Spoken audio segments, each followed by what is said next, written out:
Welcome to our YouTube channel. আজ আমি তোমাদের সঙ্গে তোমরা যারা এবছর 2024-25-এর উচ্চ মাধ্যমিক পরীক্ষার্থী এবিটি টেস্ট পেপার থেকে তোমাদের বায়োলজি সায়েন্স এই বিষয় থেকে পেজ নাম্বার 66, ঠিক আছে, এই পেজের এমসিকিউর ক্লাস নিলাম। আমরা আবার এই পেজেরই এসিকিউগুলো করে দেবো। তার জন্য তোমাদের এসিকিউ প্লেলিস্ট দেখতে হবে। প্লেলিস্ট লিঙ্ক এই ভিডিও ডেসক্রিপশানে দেওয়া রইল।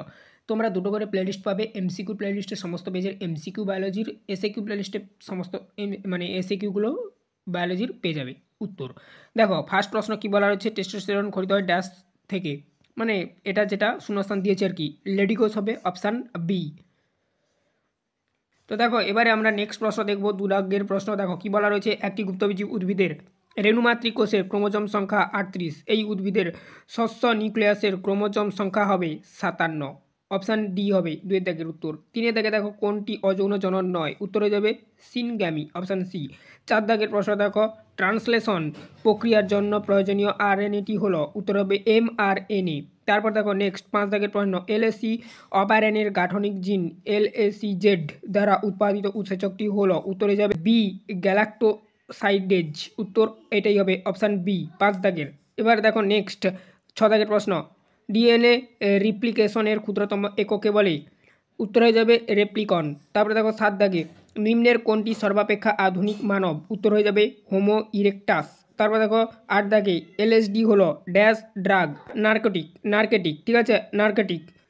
তারপরে দেখো ড্রাপসি একটি, উত্তর হবে কার্পের রোগ। তারপর দেখো মানে এটা হবে এই প্রশ্ন, আচ্ছা 9 দাগের প্রশ্নের উত্তর হবে এটাই আর কি, কার্পের রোগ। তারপর দেখো নেক্সট 10 দাগের প্রশ্ন, লোয়েফার্স সিনড্রোম যে রোগে দেখা যায় তা হলো, উত্তর হবে টাইফয়েড। তারপরে প্রশ্ন দেখো, এলিলাই কর্তৃক রিক্সন্যান্ট প্রযুক্তির মাধ্যমে উৎপাদিত প্রথম কৃত্রিম ইনসুলিন হলো হিমিউলিন, ঠিক আছে, অপশান সি হিমিউলিন।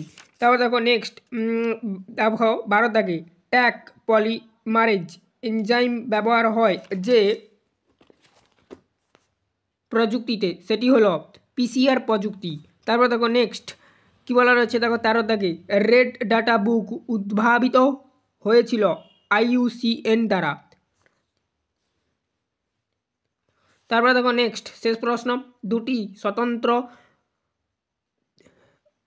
বাস্তুতন্ত্র পরস্পরের মিলনস্থলকে বলে ড্যাশ, উত্তর হবে ইকোটোন। এই ছিল এই পেজের এমসিকিউগুলো। এরপর আমরা এই পেজেরই আবার এসিকিউগুলো করে দেবো। তার জন্য তোমাদের এসিকিউ প্লেলিস্ট দেখতে হবে। প্লেলিস্ট লিঙ্ক এই ভিডিওর ডেসক্রিপশানে দেওয়া রয়েছে। চ্যানেলে নতুন থাকলে সাবস্ক্রাইব করে নিও, বেল আইকন অপশানে সেভ রাখবে।